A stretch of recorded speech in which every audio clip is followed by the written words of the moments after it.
kalau kita boleh ada di minggu yang pertama di bulan April. Saya percaya ini semua hanya karena kebaikan dan anugerah Tuhan. Amin. Puji Tuhan. Kita langsung saja lihat Alkitab kita di dalam kitab 1 Samuel.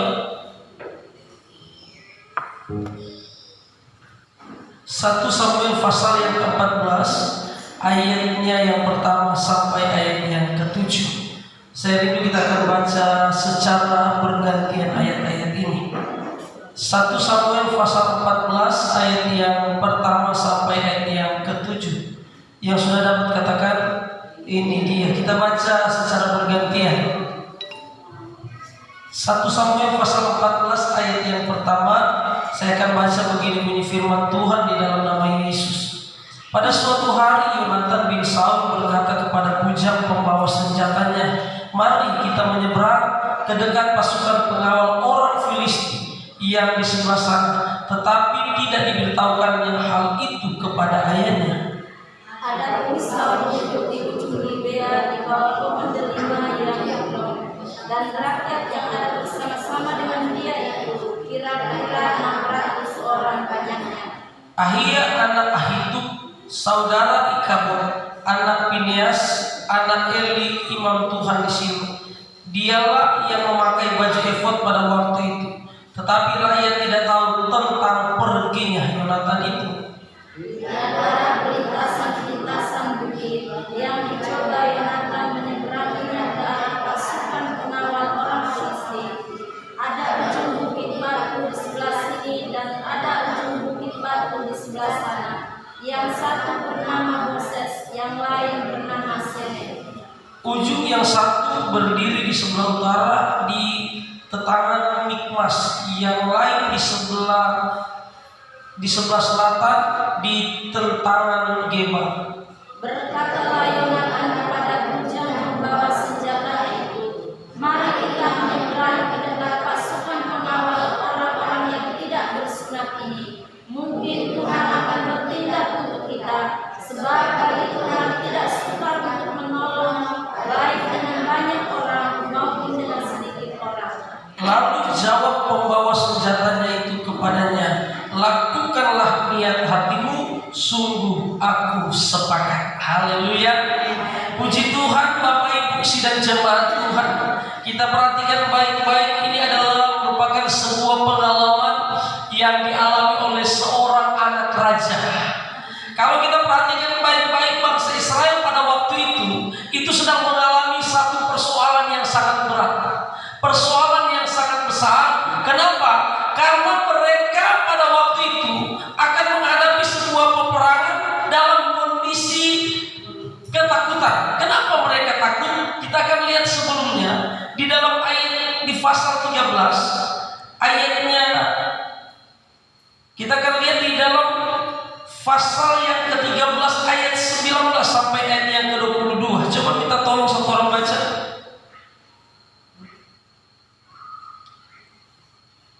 Pasal 13 ayat 19 sampai 22.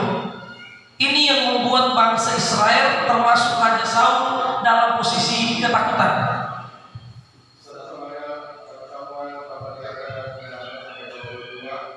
Seorang telah bersihkan terdapat di seluruh negeri Israel, sebab orang Filistin berkata, "Jangan-jangan orang Ibrani membuat pedang atau tombak." Jadi semua orang Israel harus pergi kepada orang Filistin untuk memasang mata bacanya, beliumnya, tapaknya atau aritnya masing-masing. Adapun bayarannya ialah 2/3 sikal untuk mata bacak dan belium, dan 1/3 sikal untuk mengasah tapak dan untuk memasang busa. Sehingga pada hari pertemuan itu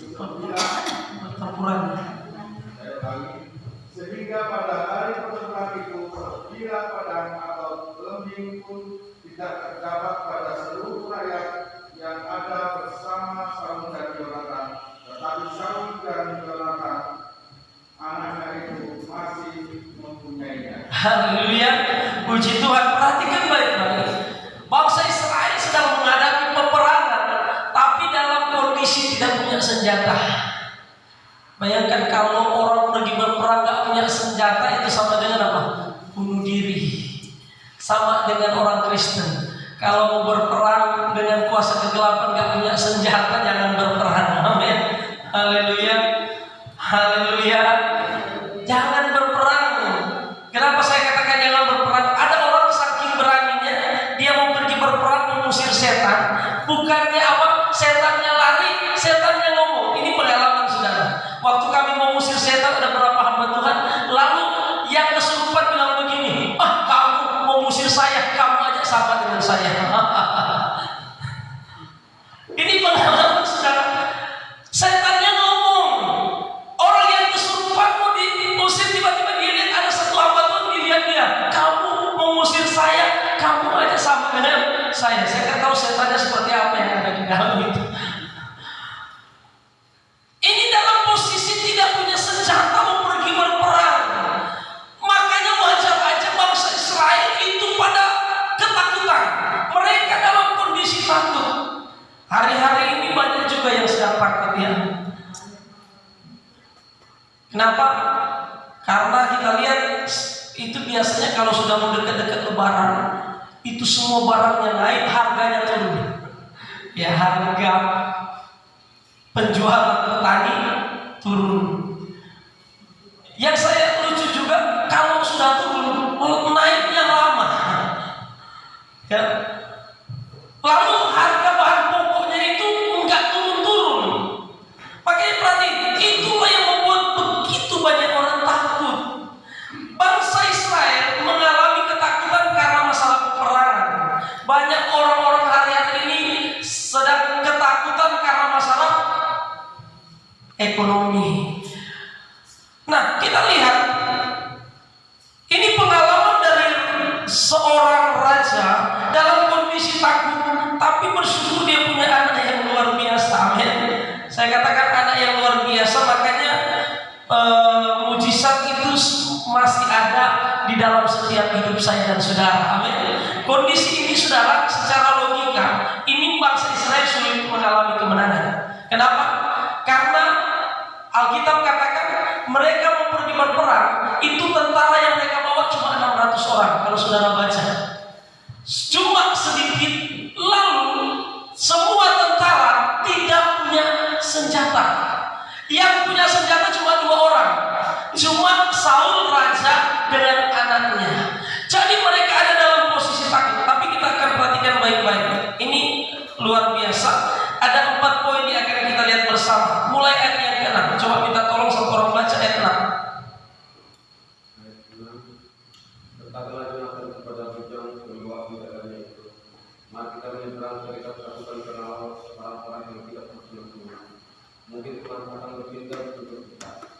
Jika bagi Tuhan tidak suka untuk menolong, baik dengan banyak orang maupun dengan sedikit orang. Oh haleluya, amin. Puji Tuhan. Ada kata mungkin. Kalau mungkin apa saudara? Belum pasti. Mungkin nggak ya harga karet pas lebaran mau lebaran naik? Mungkin nggak ya harga sawit pas mau lebaran naik? Itu masih ada kata mungkin. Jadi pada waktu Yonatan berbicara kepada bujangnya, dia katakan mungkin Tuhan akan apa? Luar biasa, dia kata mungkin. Tetapi perhatikan baik-baik. Ternyata kalau saudara baca di dalam ayat 6, pada waktu Yonatan mengucapkan kata mungkin kepada bujangnya, dia katakan begini. Di dalam ayat yang ke-6, berkatalah Yonatan kepada bujangnya, pembawa senjatanya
Kristen berhenti pada kata mungkin, ya mungkin nggak ya, nggak melangkah saudara.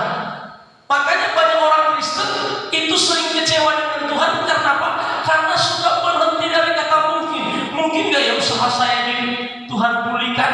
Mungkin nggak suami saya Tuhan ubah? Mungkin nggak ya istri saya Tuhan bisa ubah? Mungkin nggak anak-anak saya Tuhan bisa ubah? Mungkin nggak ya pekerjaan saya Tuhan bisa ubah? Kita hanya sampai berhenti di kata mungkin.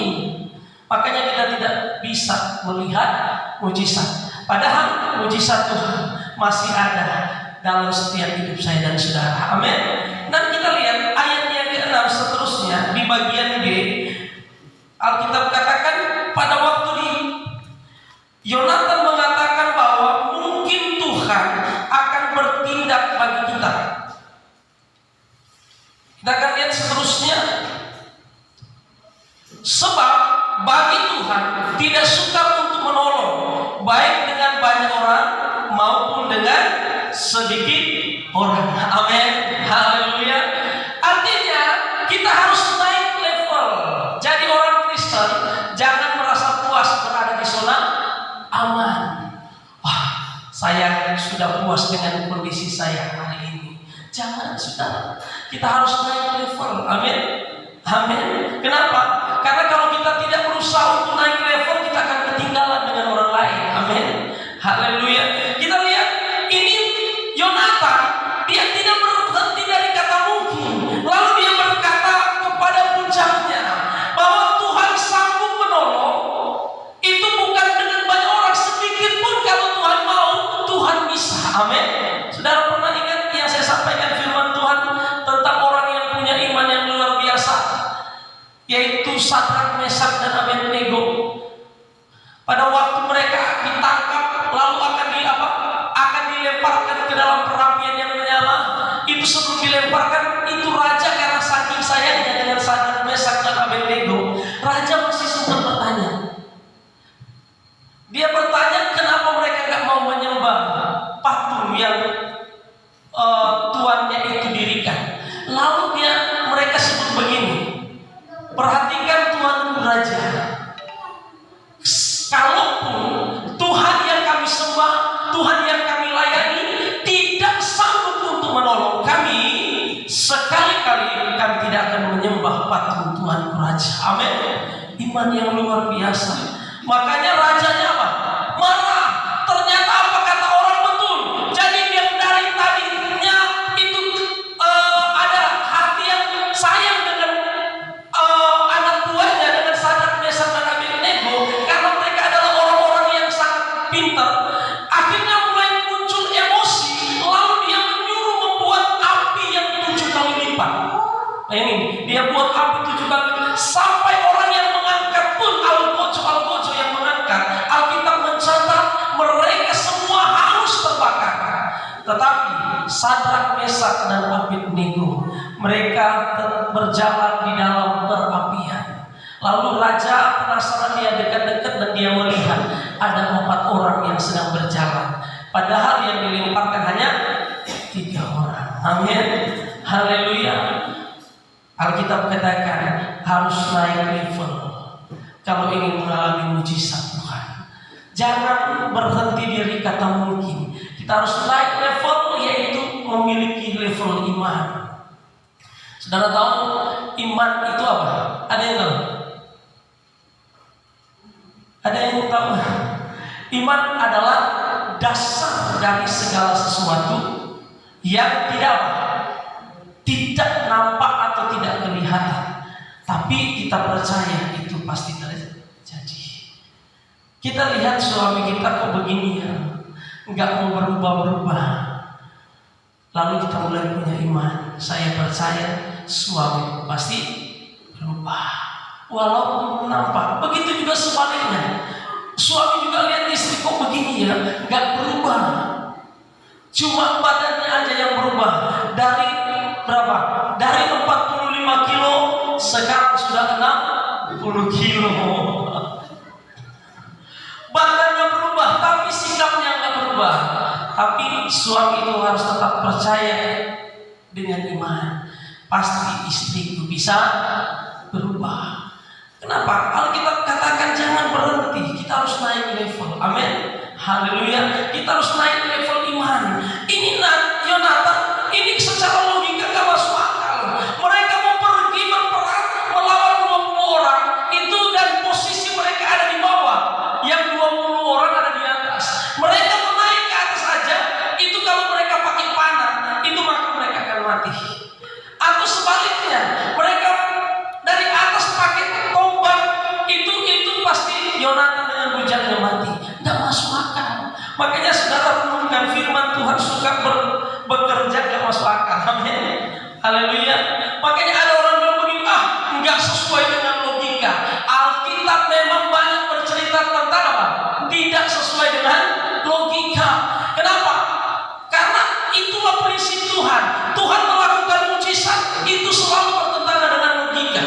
Bayangkan orang mati bisa bangkit, itu nggak sesuai dengan logika. Tapi itulah yang Tuhan kerjakan.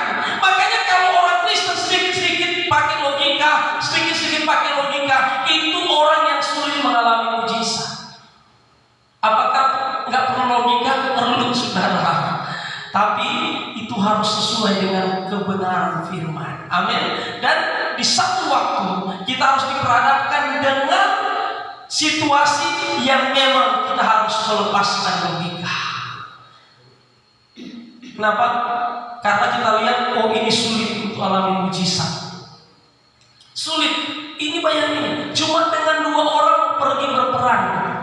Lalu yang senjatanya cuma 1. Yang punya senjata hanya anak raja, yaitu Yonatan. Tapi mereka tetap berangkat dan pergi berperang. Jadi perhatikan baik-baik. Alkitab katakan yang kita pelajari, jangan berhenti pada kata mungkin, tapi kita harus naik level, yaitu kita naik pada level iman. Lalu yang ketiga, kita lihat ayat yang ke-7. Lalu membawa senjata itu kepadanya, lakukanlah yang hatimu itu, sungguh aku dipaksa. Haleluya. Amin. Yang ketiga, perhatikan baik-baik. Yang dibutuhkan untuk kita bisa mencapai kata keberhasilan, kesuksesan dan mujizat itu sepakat. Kalau saudara melihat pelayanan di tempat ini maju, kita harus sepakat. Amin. Haleluya. Kalau saudara ingin melihat usaha bisa berkembang, suami istri harus sepakat. Pernah ketika suami bilang begini, Bu, aku mau buka usaha ini, tiba-tiba, kau gak cocok buka usaha ini. Pernah? Ada ya? Gak cocok kau cocoknya kayak buka usaha ini. Padahal sudah siap-siap, udah rancang bagus-bagus, tiba-tiba istrinya ngomong begitu, langsung apa? Bapaknya patah semangat. Kesepakatan itu penting. Amin. Haleluya. Kesepakatan itu penting. Kenapa? Kalau kita nggak sepakat, itu saya suka kesaksian pengalaman kami keluarga hamba Tuhan. Kalau ibu gembala meminta beli sesuatu, lalu saya bilang, nggak sesuai. Lalu ibu gembalanya tetap maksa, akhirnya saya ikutin. Tapi kesepakatannya itu nggak pas. Kata iyanya itu sebenarnya di dalam hati nggak setuju. Dan akhirnya apa? Hasilnya tidak maksimal. Bayangin waktu dibeli barangnya itu sudah harganya lumayan, pas kita pakai paling lama 1 bulan sudah hancur. Kenapa? Butuh kesepakatan. Makanya kalau suami istri mau buka usaha harus sepakat. Amin. Haleluya. Harus sepakat. Karena kesepakatan itu dahsyat. Coba minta tolong Matius pasal 18. Saya paling senang ayat ini, saudara. Matius pasal 18 ayat 19 sampai 20. Makanya di dalam keluarga itu pasti akan ada masalah, pasti akan ada persoalan. Keluarga itu bisa mungkin berantem, tapi satu hal yang Tuhan mau, supaya ketika kita istilahnya berantem cepat, supaya saling memaafkan, supaya kita bisa mendapatkan sebuah kata sepakat. Kalau kita sepakat, saudara perhatikan ya. Minta tolong satu orang baca Matius 18 ayat 19 20. Dan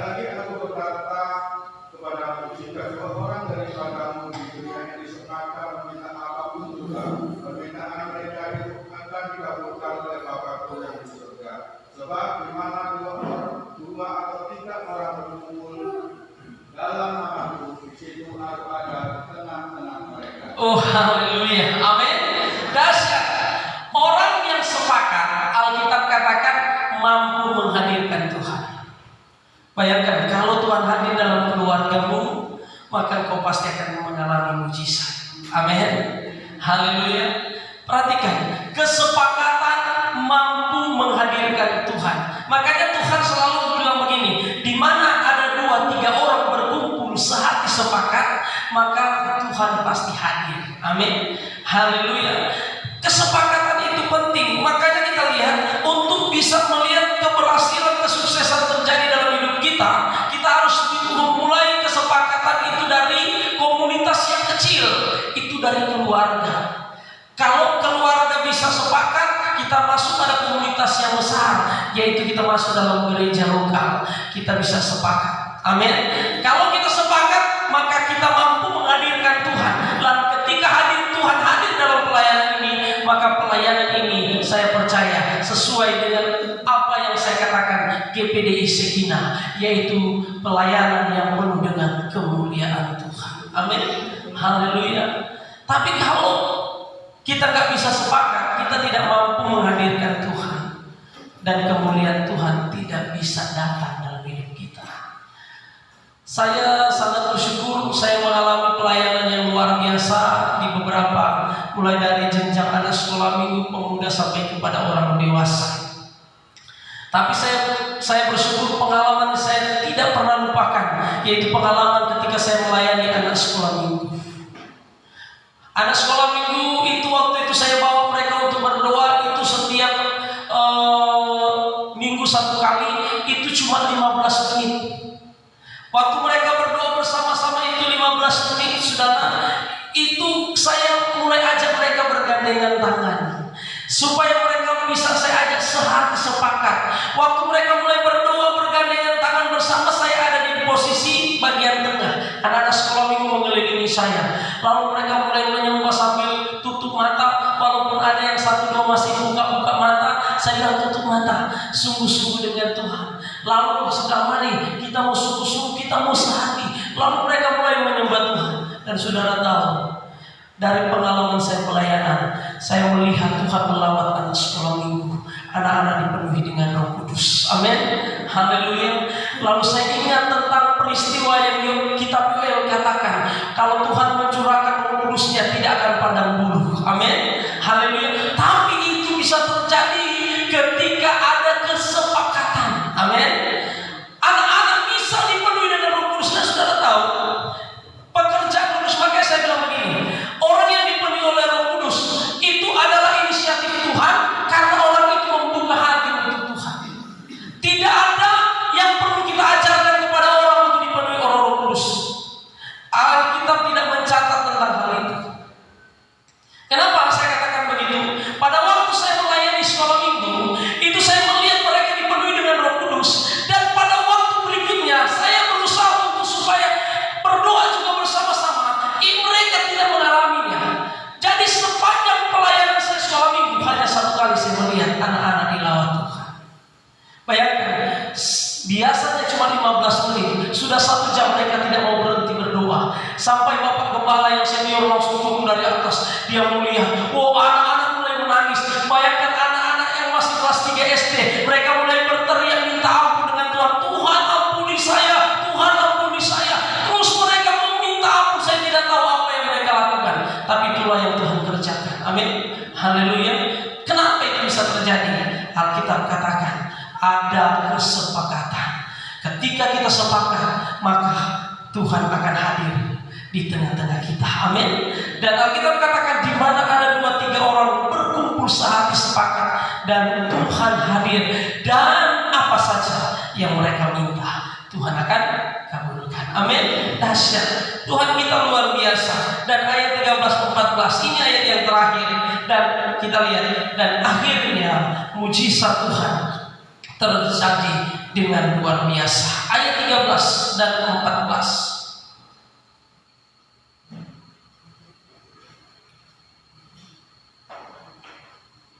Ayat 1 Samuel pasal 14 ayat 13 dan 14.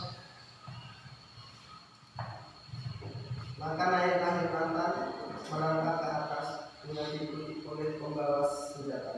Orang-orang itu tewas terparah oleh Yonatan, sedang pembawa senjatanya membunuh mereka dari belakangnya. Kekalahan yang pertama ini yang ditimbulkan Yonatan dan pembawa senjatanya itu, misalnya kira-kira 20 orang dalam jarak kira-kira setengah alur dari sepembacakan mata. Haleluya, puji Tuhan. Perhatikan baik-baik nanti saudara baca di rumah.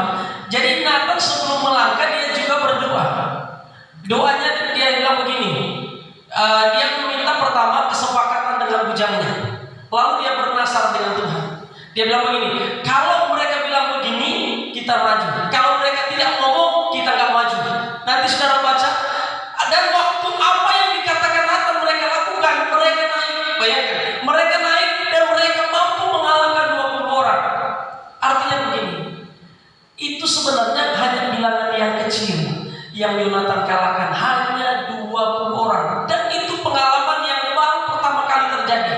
Yonatan mengalahkan 20 orang, tetapi selanjutnya Tuhan yang bekerja. Amin. Haleluya. Saudara tahu, pada waktu bangsa Filistin mendengar berita ini, maka terjadilah keributan di tengah-tengah tentara Filistin, sehingga mereka lari ketakutan, dan akhirnya dari mereka itu saling membunuh satu dengan yang lain. Kenapa? Mereka nggak sadar, mereka lari sambil apa? Sambil itu parangnya itu lepas dari sarungnya, sehingga mereka lari karena ketakutan, itu saling apa? Membunuh satu dengan yang lain, dan terjadilah apa? Kemenangan yang besar di tengah-tengah bangsa Israel. Kenapa itu bisa terjadi? Alkitab katakan, ketika Yonatan melakukan bagiannya, maka bagian Tuhan kerjakan. Amin. Haleluya. Haleluya. Tapi yang jadi pertanyaan, sudah adakah bagianmu yang kau kerjakan sehingga Tuhan bisa bekerja, atau justru sebaliknya?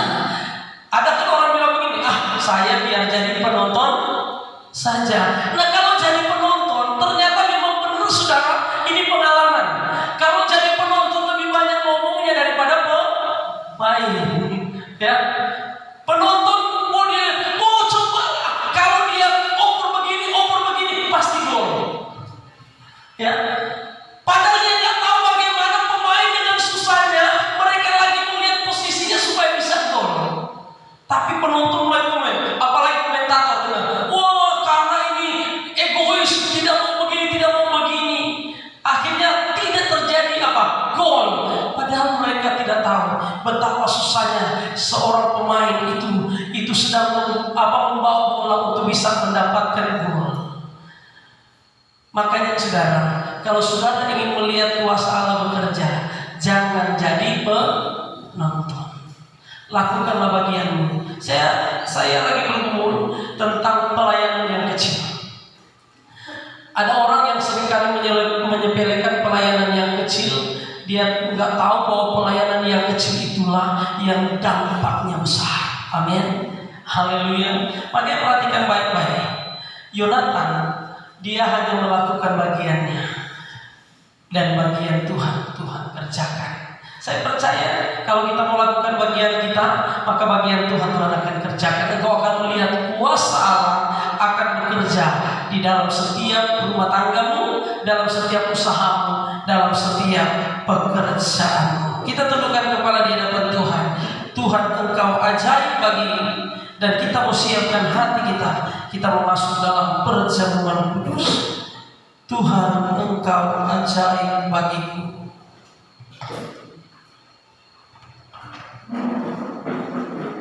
Haleluya Yesus. Haleluya.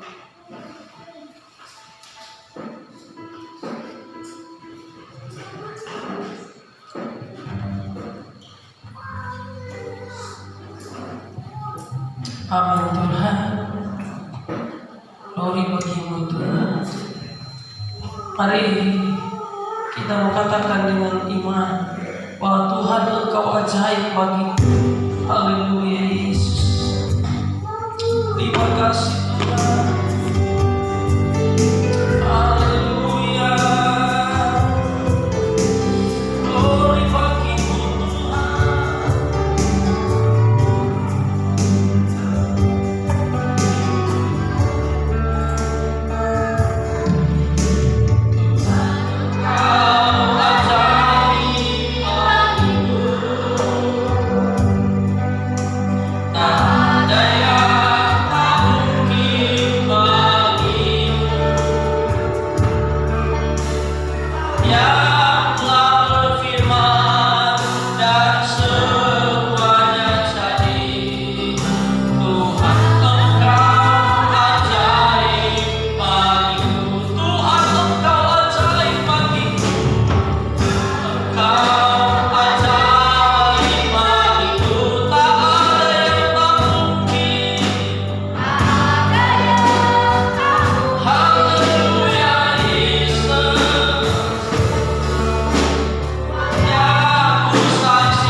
kayu salib.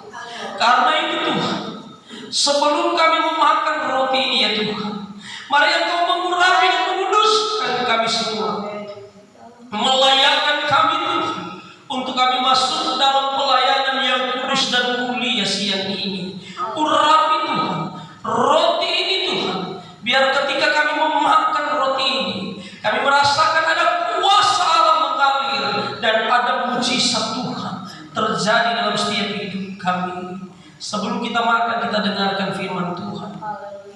Sebab apa yang telah kuteruskan kepadamu telah aku terima dari Tuhan, yaitu bahwa Tuhan Yesus pada malam waktu ia diserahkan mengambil roti, dan sesudah itu ia mengucap syukur atasnya, ia memecah-mecahkannya dan berkata, inilah tubuhku yang diserahkan bagi kamu, perbuatlah ini menjadi peringatan akan aku. Kita makan dengan iman di dalam nama Tuhan Yesus.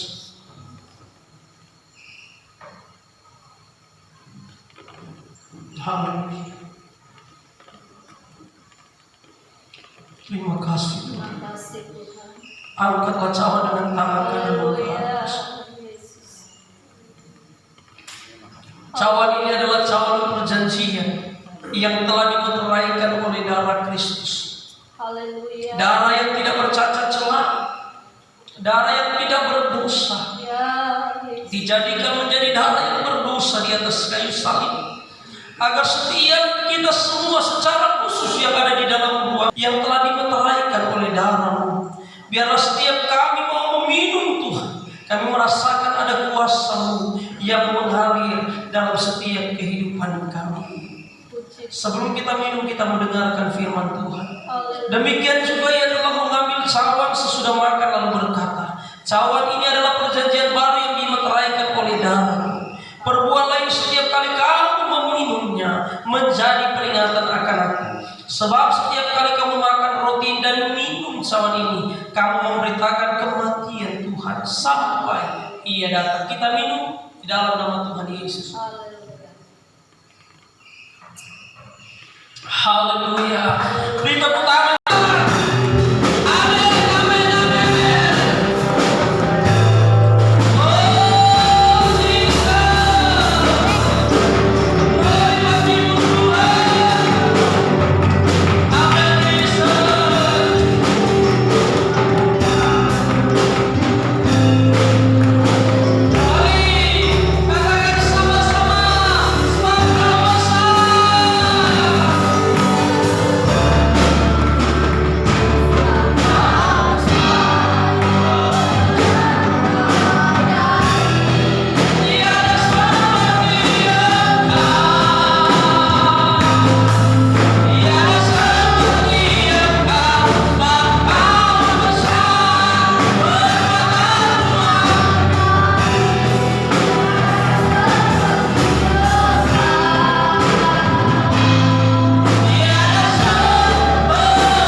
Terima kasih Tuhan, di dalam nama Yesus kami sudah berdoa mengucap syukur, dan kami siap, kami memberi yang terbaik bagi Tuhan. Haleluya, haleluya. Yang percaya katakan amin. Tuhan, amin. Haleluya. Firman Allah yang luar biasa kembali mengingatkan saya dan saudara